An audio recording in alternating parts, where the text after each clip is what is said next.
We're on. We're on. We have to hurry because you have. We got to make this quick. You have a city function. I know. We only Madam have Commissioner. Not that long. So I just had to submit a sample menu to the health department for our pizza restaurant because apparently they want to know what you're cooking. And so I had asked the guy at the health department. Very vague, like just pizza, or they well, that's what I asked him. I like said, "Do you just want an overview?" He said, "Yeah." He said that'd be fine. But then I was starting to type it, and then I was like, "Do I put ingredients or not?" So then I went to ChatGPT and said, "You should put crazy pizzas." No, I just said ChatGPT, and I said, "I have a pizza restaurant. I need a sample menu." I said pizzas, sandwiches, salads, beers, and wine, and it just spit out a perfect menu. It looked perfect. And then I would have done like crazy pizzas just for fun. Like I'd have done like peanut butter and jelly pizza or just weird things. And then he would have read it, and then he would have been like, "Oh my God, there's this pizza place opening up, and look at all the weird things they're gonna have." And then you would already have buzz. Yeah, this is the health department. Have you know people from the health department? Yeah, I actually from the know health someone department who works on, not in Ontario, but in Orange County. It's county-wise. So in Orange County. Anyways, I'm just trying to get it approved so I can get the construction going. I mean, or you could have done like a anchovy pizza, just something weird. Then they would have talked about it. That's like a real pizza that people order. I've never seen that on a menu, anchovy pizza. Yeah. But now that I think about it, peanut butter jelly pizza, that could be an idea. With bananas on top. That'd be more like a dessert pizza, I suppose. It's going to be good. Yeah, it's going to be good. Okay, so what are we talking about? What's going on? Well, let's see. Where are you going tonight? Tonight is the city commissioner dinner. I guess the holiday dinner that the city puts on for all of the commissioners throughout the city. So it's going to be at the convention center, and we're going. I have to say a little speech. Yes. Can I heckle you? Go ahead. From the audience? I'm a public speaking professional. Okay, I don't get bothered by heckles. But yeah. So I have to say it's just real simple. Thanking people, blah blah blah. You're gonna make sure you thank all the right people, and if you don't, it's it's politics. I'm just giving a blanket thank you to like the city council, arts and culture people, that's sort of thing. Yeah, so it'll be good, and that's pretty much it. And then just preparing, obviously, for next month's art walk. That seems like my new main job these days. Well, I was going to ask you, so we're at the end of the year. Many businesses are like, okay, year's ending. Winding down, I know. Do you feel like we're winding down? No, I feel like I'm winding up. Yeah. Well, retail, is... Christmas is like the big day or the big season. So we've never done a Christmas in retail, so that'll be something. I mean, I would be shocked if there was like some crazy rush. Yeah, well, but you never know. We're definitely not winding down. And we have art. We have 2 art shows to do in mid-December. And then obviously the Christmas season, and so there's a lot of things going on. Yeah, I think when we're actually closing on our other acquisition on our building. So by next podcast, we're buying a new building. So by next podcast, we actually should close on it tomorrow. We're supposed to do it. She said she's going to do a expedited filing. Oh, okay. Tomorrow. She was going to call for the courier in the morning. So we should close on it tomorrow. So we have another building. So we'll talk about it in our next podcast. Yeah. This is like Monopoly. Yeah, but it definitely not winding down there. So that's kind of cool. So excited about that. I know. The art festival. So to explain, if you're kind of following this or if you've been to the art festival, there's 2 different components to it. There's the retail and gallery. So the Holton Palm store and the Untitled Gallery, which is the Untitled Gallery is run by Holton Palm. And so that's one aspect of it. Then there's the actual third Saturday, which is the actual festival, which takes place outdoors. So for us, we just say, okay, if it's outdoors, it's the festival. If it's indoors, it's part of the retail store. Mm-hmm. But on the outdoor side, we looked at, it was really important. We talked to all the different vendors after the first event. We tried to get people's feedback on how did they like it. And what we found was everyone did like it, but we saw there wasn't enough seating, for example. And we want people to stay. Key. We want people to stay. So like unlike retail stores, if you're a guy and you go shopping with your wife like I do, and you go into a store and they have no seat, I think how stupid that is. That is stupid. Because guys will automatically just kind of congregate at the couch and they'll hang out. And as long as you they guys can are like fighting for that one chair in no, anthropology. and as long as you can hang out there, we won't bother our wives. We'll just look at our phone. We'll fall asleep. I mean, there's always like something, right? There's always some dude in Nordstrom's like snoring, like in the women's shoe department because he's looking for a seat. But we found there wasn't enough seating, and so we actually ramped up, and so now we'll have more than 60 actual seats, places to sit, plus That's areas a lot of to seating. plus drink rails to stand against. That and doesn't stuff. even include the gallery seating. No, it doesn't. We It have- doesn't. We have so much seating inside the gallery. Yeah, and then we said, okay, we want to make sure that we had ample food. So the just kind of taking this approach from a business point of view is we don't want the same food every month. We want different food because we want different people to kind of basically bring new traffic into the downtown, and so kind of rotating. So we'll have 2 different food options. The beer garden will be expanded a bit because that was a big success. We're actually moving it up to the front so it's more visible. And then we're having coffee, hot chocolate, and dessert section. So kind of like migrating that off, So I think that those things, like a mini food court. Yeah, exactly. Outside, outdoors. Back and outdoors. So we're just kind of looking at this and just looking at how we're doing, like, our board, we're working together, putting together the plans for load in, load out, and just all the different aspects of it. I mean, it is truly a business event. Yeah.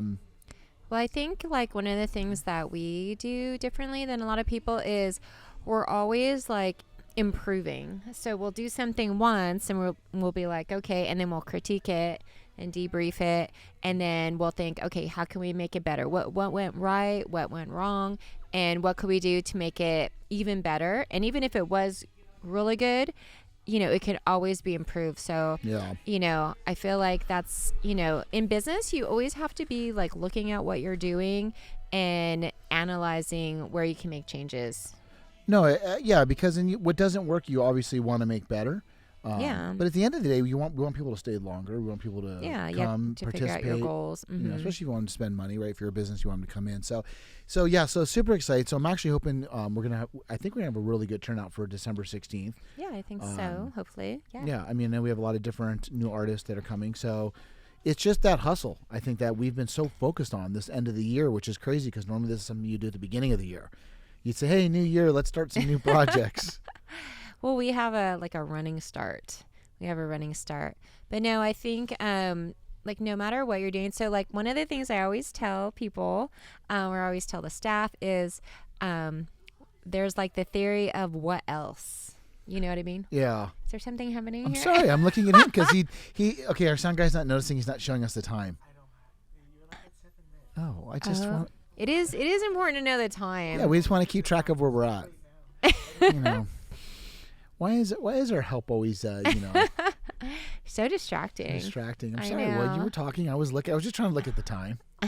So anyways, as I was saying, I had this theory of what else. Are you familiar with that?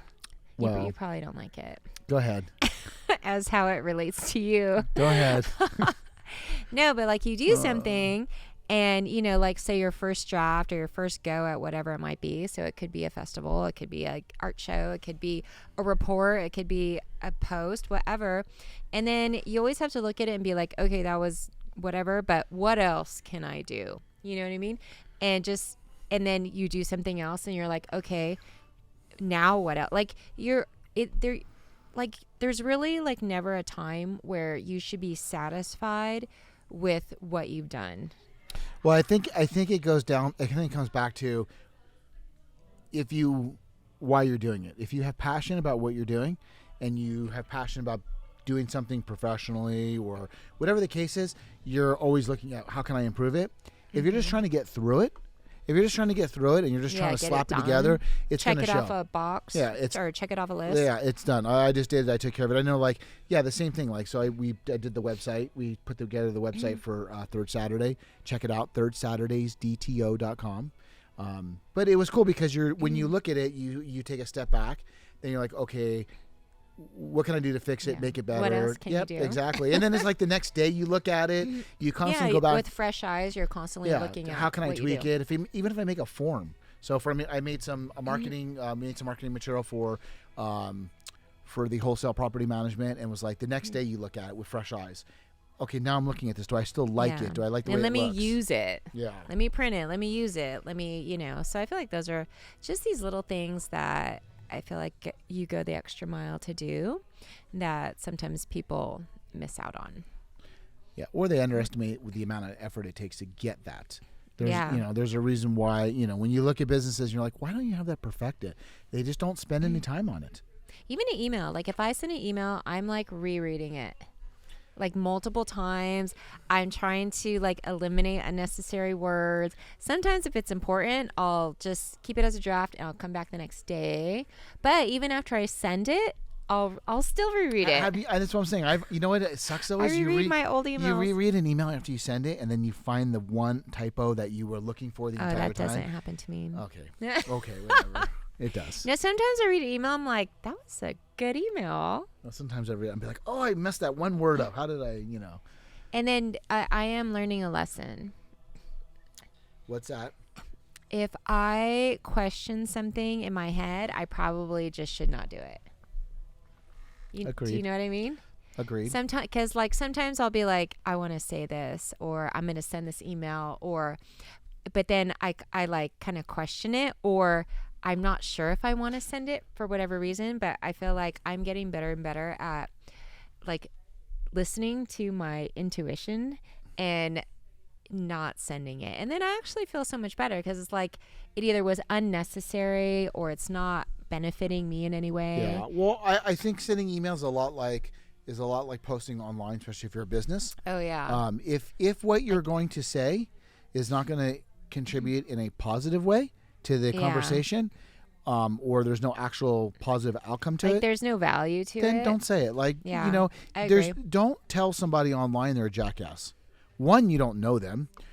They could be a freaking bot. I mean, just baiting you into an argument. That's true. But when you say stuff, and then what happens is you get people who, you say something and say, well, this was a logical statement. I'm going to say it. And then you get three other jackasses that start But then you're like, why did I post that? Yeah. Like, what was the point? Then you're having to delete it because you're like, wait a minute, I don't want this to come back on my company. I don't want this to come out on me personally. Yeah, exactly. Because now it's adding stress. I don't need that stress in my life.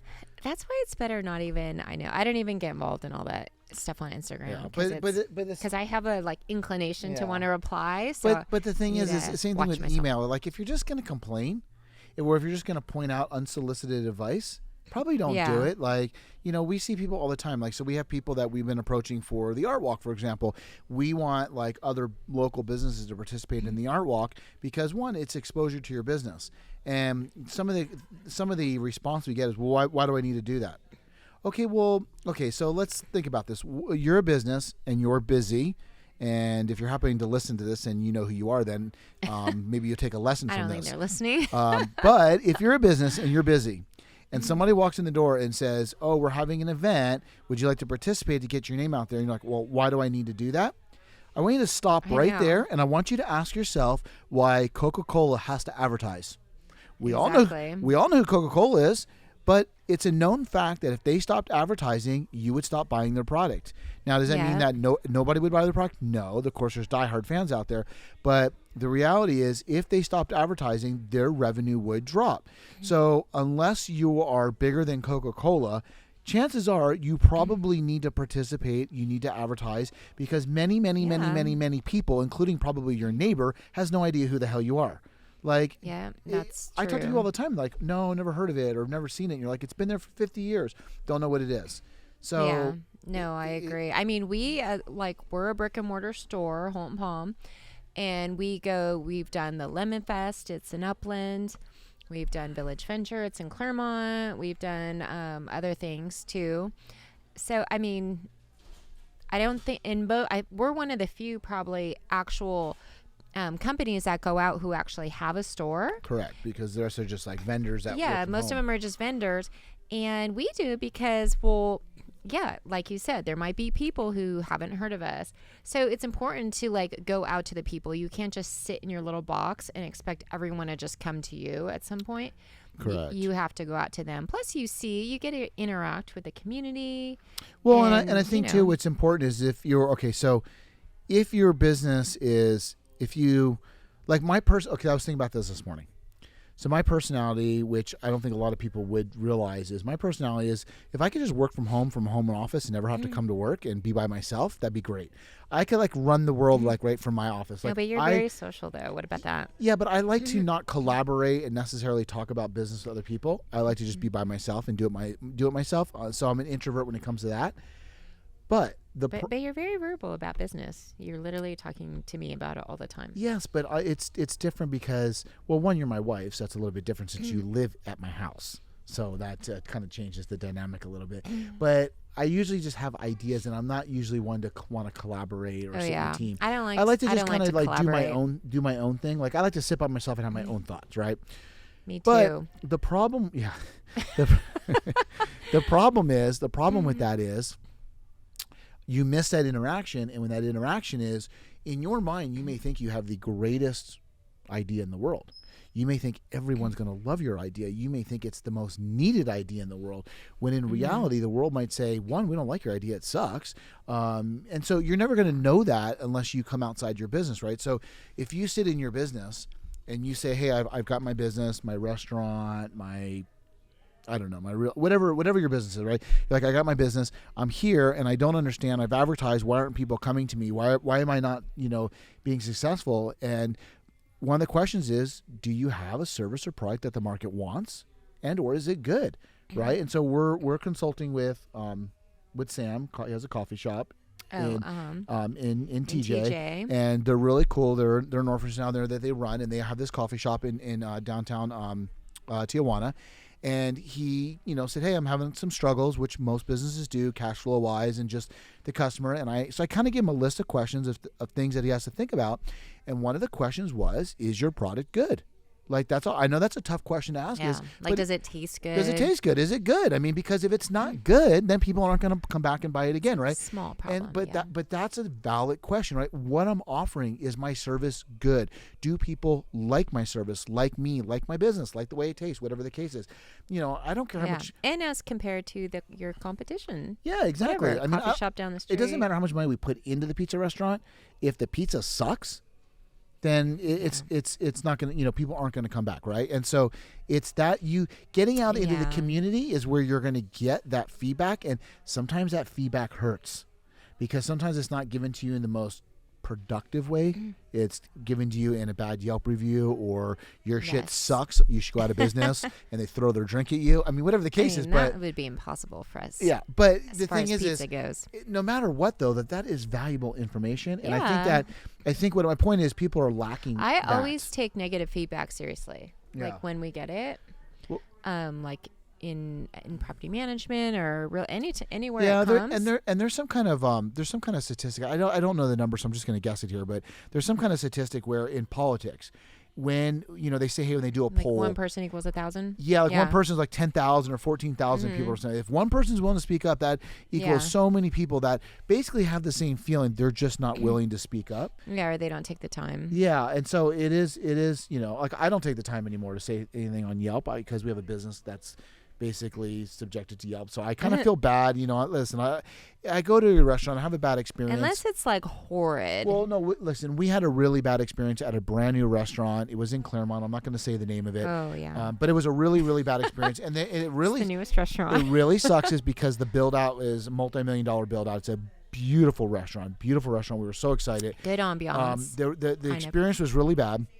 And so rather than put my experience on Yelp, because I get it, they're new, they're just opening, I took the liberty of sending an email to the corporate. And I told them in the email, I said, listen, I'm not. Hardly ever get responses from that. Zero response. And I've had the same issue with, and I will say their name, Raw Sushi. They've done the same thing. They zero response. Bad management. They don't respond. Staples. But I emailed them and I said, I get you're new. I said, but this is my experience of what happened. And there was a lot of things that happened that were really bad from a hospitality point of view. And the menu point of view and just the way it was done and executed. And I said, I get it. I'm a business owner. I'm not trying to, like nitpick. No, I'm not trying to nitpick. We wanted to like the place. No, and I just kind of expressed it, and they didn't respond back. But I said, I'm not going to go on Yelp and say this because I don't think that's appropriate. I don't think that. I think that. But I will say, one restaurant I did do this to, and I did get a response, and I give them a ton of credit, Blaze Pizza. Oh, We had a bad In experience. Claremont? We had a bad experience with Blaze Pizza in Claremont, Claremont. too. In Claremont, they had a bad manager. Everything was it was very over the top unprofessional. I emailed Blaze the same way instead of putting it on Yelp. I actually got a response from executives at Blaze who apologized, offered me free food, which I didn't take them up on because, look, I got my food at the end of the day, so it wasn't that big of a deal. But they apologized, said, hey, we're making changes. We hear what you're saying. We don't like that either. And they did make the changes. So it's not to say that you have to make the change that I said it. Well, you just got some acknowledgement. But they're a smart business that they listened, because at the end of the day, my restaurant will give bad service to somebody. It will happen because your service is only as good as the person that's doing it. By humans, yeah. And so we want to hear that, right? And so your business, if you're in a business, you're going to give bad service. Really, it's not about never giving bad service because you cannot control that. It's about acknowledging and rectifying the issue. Yeah. So I had a bad experience today at Staples. Oh my goodness. So I print a lot of stuff, so many things, postcards, flyers, posters, all kinds of things for all the things we do. I'm always printing. So like I have different printers that for different occasions, depending upon how fast I need it. So if I want something like the same day or the next day, I'll go to Staples. And so like if you get them the file by noon, you're supposed to have it by that same day. That's what the commercial said. Exactly, right? And so it's funny though because they say 8:30, but when you're on their like recording for their store, it says they close at 8. So there's the first issue. So I'm like, well, what is a print place open later? And like the girl's all confused. But anyways, so I'm like rushing to get my files in by noon because I want them tonight. And I did it, and then I'm super paranoid because like literally one time they didn't get my file, and it was a whole drama. So now every single time I call and say I sent my email, did you get it? And then they'll say yes. So anyways, I called to double check. They said yes, and then I got a call like 2 hours later saying, and I cannot stand, so business owners, I cannot stand when someone starts a sentence with unfortunately. That was like my pet peeve. Like, because I know like bad news is coming. So like, don't tell me what you can't do. Tell me what you can do. Correct. Like, I feel like in business, like, so, it starts out with unfortunately, which I hate. So basically their printer was down, cutter was down, whatever. So I was supposed to get it today, which is Wednesday, the 6th, right?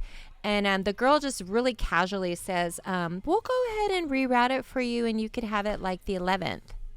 How's that next day? That's same literally day. like when we were staying at the hotel, or when our flight got canceled on a Wednesday, and they're like, we could probably get you out on Sunday. Like, that is nowhere near my expectations. And like, yeah, so like 2 hours from now would be my expectation. And then when they say it like so casually, and that makes me like lose my mind a little bit. So anyways, so I was like, I'm sorry, I'm doing this rant. But I was like, okay, well, your machine's breaking is not my problem. So how are you going to fix my problem? This is, and I'm, in the back of my head, I'm knowing I'm going to get like more angry because the girl doesn't sound like she's wanting to fix my problem at all. It's always entertaining watching these phone calls. And I know. And so she's like, well, she says the thing about the 11th. I'm like, okay, no, that's not going to work. And I was like, why don't you just call another store? Like there's a Staples on every corner. They all do the same thing. Unfortunately, again, we're not able to call other stores. Like your phone, you're not able to pick up the phone and call another store. No. And it's like that very calm, like voice, which does not work when you're saying things that do not make sense. Yeah. Well, it should be more. It should be more like, "Hi, Kathy. This is Sarah at store 742 over here in Ontario. I have a print order that I'm not able to execute for a client. Can I go ahead and email it to you and have you guys expedite it for me so she can pick it up?" Thank you. Oh, you can't have it done, but you can have it done tomorrow morning. Okay, let me see if the client's okay with that. Thank you. So that's what you're asking for. Well, we call this common sense. That's called customer service and common sense. And this common is how to fix a situation. No, they have zero customer service skills, zero common sense. So to back you off the ledge here. So we just were having this situation with a client that was upset And being upset over the court system, it wasn't upset over what we were doing, but it was upset over how long it was taking for an eviction to happen and stuff. And I was explaining to the staff that to execute life, and so they were like, "What?" They want to write this down. Empathy, right? So if you've never heard this statement, this was taught to us by a doctor who did emergency room work, and he said, "Listen, you're having to deal with people that are, but it's obviously like a known thing." Yeah, but we didn't know. We were younger at the time, and so he kind of said life. And what is that? Life, LIFE. So you listen to the customer, right? You listen to the situation, and you give them a moment to speak, because everyone wants to speak uninterrupted and not while you're laughing at them. Feel validated. They want to listen. Then you want to. Then I is for inquiry.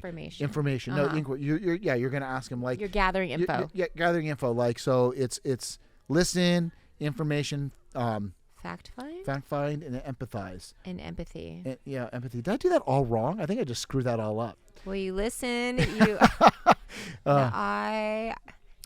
I'm pretty sure the I is for information. We're going to have to. Can you please Google that and let us know what the I stands for? So, anyways, but it's true. But you listen.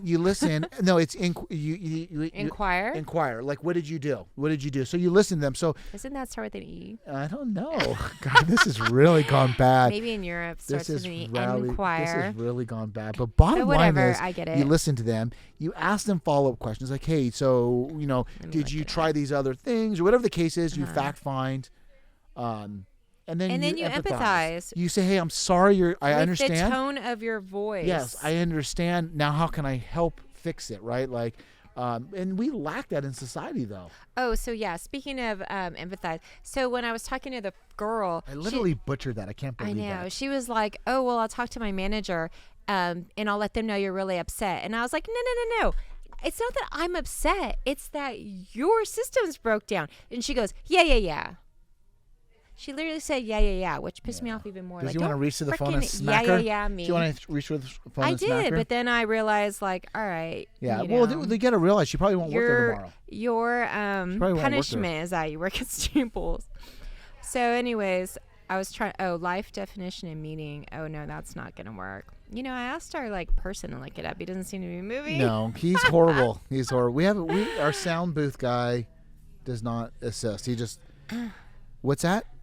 I have 3 minutes left. Now I'm just being told to shut the hell up and get off the airways. So anyways, I mean, the bottom line is customer service is everything. In this day and age, there's so many options, there's so many choices that you have to provide like immaculate, over-the-top customer service to keep your customer, to keep them happy, and to show you appreciate them. I just think you just need a dialogue with your customer.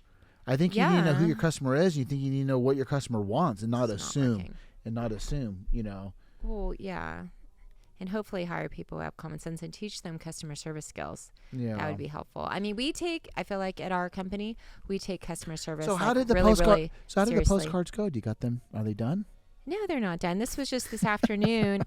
So what I had to do, what's going on? Basically, I was just like, refund my money. And I hung up on the guy. And then I had to go online. And I had to go to, unfortunately, another Staples because I needed it. And they're literally the only ones, as far as I know, that do like next day printing. And I had to go to the Ontario one. Are they printing it? Yeah, supposedly, and it's going to be done tomorrow. Okay, so we'll see. So should the new tagline be "We're sometimes there for you"? we sometimes support your business. But I did make a Yelp review because they deserved it. I don't care. They deserved it. Why did you do a Yelp review? And I specifically mentioned the manager, John. Oh, boy. She's really vindictive today. Yeah, it was really annoying because it was bad customer service. It was really, really bad. How do you really feel about it? Yeah, and you got to see this when I'm driving in the car. She's in the passenger seat, and she's, reading some of the riot act from, it's usually It's printing. It's always printing. That is always a skill. Printing. No, I feel like being able to express yourself to other businesses is a skill in itself because I'll try to tell other staff members like, no, tell them this. And they literally cannot do it. They don't get mad. They can't get mad. Yeah. So I don't know. Maybe it's, it's a living with an Italian thing or something, but you used to accuse me. A lot of people can't. You used to accuse me of yelling all the time. Drum up the emotion. Now you're. Anyways, that's it. Sorry for the rant. Wow, this was. Don't use Staples on Mountain. Oh my in goodness. Ontario, or in Chino, I'm sorry. In Chino. In Chino on Grand, that's the one. Chino and Grand. Are you sure you got it down right? You get it right? Okay. You sure it's that one? Or the other one in Ontario. Sure I'll keep you updated on the other Office one. Depot on Grove? Oh, no. All right. Well, okay. All right, guys. That's Well, it. I'm not sure what the heck we talked about today. We kind of did a little bit I of need a to rant. wind down my rage. Now she's going to go make a speech at the front of the commissioners. Oh, Oh my man. goodness. I know. I probably Ooh, shouldn't gotta heckle go. her. It's 5:10. All right, we got to We're go. missing the cocktail hour. You're late. Oh, that's what you need, more cocktails. All right, guys. See you later. Bye.